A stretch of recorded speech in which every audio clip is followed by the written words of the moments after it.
श्यामपुर गांव में एक दीप्ति नाम की लड़की रहा करती थी। दीप्ति अपने पिता राघव के साथ रहा करती थी। दीप्ति की माँ के गुजर जाने के बाद राघव उसे माँ और बाप दोनों का प्यार देता था। राघव गांव में समोसे और कचौरी की दुकान चलाता था। छोटी सी दुकान में उसकी इतनी कमाई नहीं होती थी कि वो घर का खर्चा चला सके, लेकिन फिर भी जैसे तैसे वो दीप्ति की हर इच्छा को पूरा करता था और उसने अपनी बेटी का एडमिशन गांव के सबसे बड़े स्कूल में करवाया था ताकि वो पढ़ लिख कर एक कामयाब इंसान बन सके।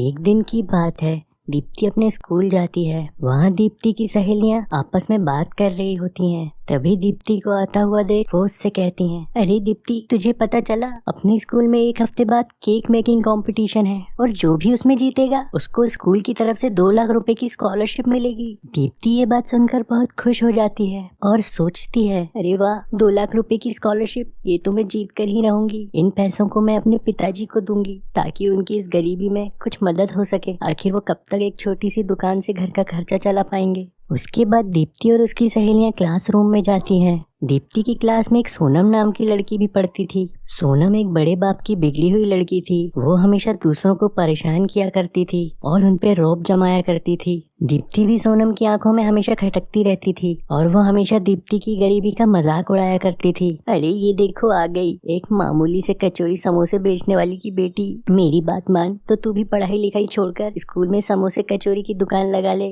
बहुत अच्छी कमाई होगी।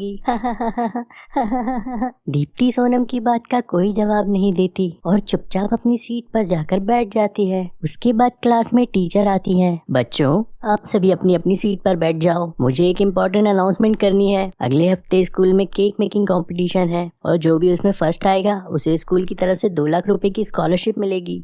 स्कूल खत्म होने के बाद जब दीप्ति अपने घर जाती है तो वो अपने पिताजी को केक कंपटीशन की सारी बात बताती है। पिताजी, स्कूल वालों ने केक मेकिंग कंपटीशन रखा है और जो भी इसमें जीतेगा उसे 2 लाख रुपए की स्कॉलरशिप भी मिलेगी। पिताजी, अगर मैं ये कंपटीशन जीत गई तो हम उन 2 लाख रुपयों से एक बड़ी सी होटल खोलेंगे, फिर आपको छोटी सी दुकान में समोसे कचौरी बनाने की कोई जरूरत नहीं। हाँ बेटी, मुझे तुम पर पूरा भरोसा है, देखना ये कंपटीशन तुम ही जीतोगी। उसके बाद दीप्ति अपने घर पर ही अच्छे अच्छे केक बनाने की प्रैक्टिस में लग जाती है और अगले दिन वो अपने बनाए हुए केक अपनी सहेलियों को टेस्ट कराती है। वहीं सोनम भी अपना बनाया हुआ केक अपने दोस्तों को खिलाती है। सोनम का केक खाकर उसके दोस्त उल्टी कर देते हैं। अरे ये कैसा केक बनाया है सोनम, इसमें तो कोई टेस्ट ही नहीं है, ये तो ऐसा लग रहा है कि तूने इसमें क्रीम की जगह गोबर मिला दिया हो। वहीं दीप्ति का केक खाकर सबको बहुत अच्छा लगता है। अरे वाह दीप्ति, ये तो 5 स्टार बेकरी से भी अच्छा केक है। तुझे इतना अच्छा केक बनाना आता है, कभी बताया नहीं। मुझे केक बनाना मेरी माँ ने सिखाया था, वो बहुत अच्छा केक बनाती थी। अच्छा, अगर ऐसा है तो फिर तो ये कंपटीशन तू ही जीतेगी। दीप्ति और उसके दोस्तों की बात सोनम सुन लेती है। अच्छा तो ये बात है, मैं भी देखती हूँ तू ये कंपटीशन कैसे जीतती है। और फिर देखते ही देखते कंपटीशन वाला दिन आ जाता है। जिन बच्चों ने केक कंपटीशन में भाग लिया था वो सभी केक बनाने की तैयारी में लग जाते हैं। दीप्ति और सोनम भी अपना अपना केक बनाने में लग जाती हैं। दीप्ति अपना केक कंपटीशन खत्म होने के 1 घंटे पहले ही बना कर रख लेती है। केक तो बन चुका, चलो मैं अब थोड़ा फ्रेश होकर आती हूँ। दीप्ति को जाता हुआ देख सोनम सोचती है, यही सही मौका है, मैं इसका केक जला देती हूँ ताकि ये कंपटीशन से बाहर हो जाए, फिर मैं ये कंपटीशन जीत जाऊंगी। सोनम दीप्ति का पूरा केक जला देती है और वहाँ से भाग जाती है। दीप्ति जब वापस आती है तब वो देखती है कि उसका पूरा केक ही जल गया। ये देखकर वो जोर जोर से रोने लगती है। हे भगवान, ये क्या हुआ, मेरा केक किसने जला दिया। मेरा ये कंपटीशन जीतना बहुत जरूरी था, मैं अपने पिताजी की मदद करना चाहती थी। आखिर मैंने किसी का क्या बिगाड़ा था जो मेरा केक ही जला दिया। अब मैं क्या करूंगी, पिताजी की मदद कैसे करूंगी, उन्हें मुझसे कितनी उम्मीदें थी।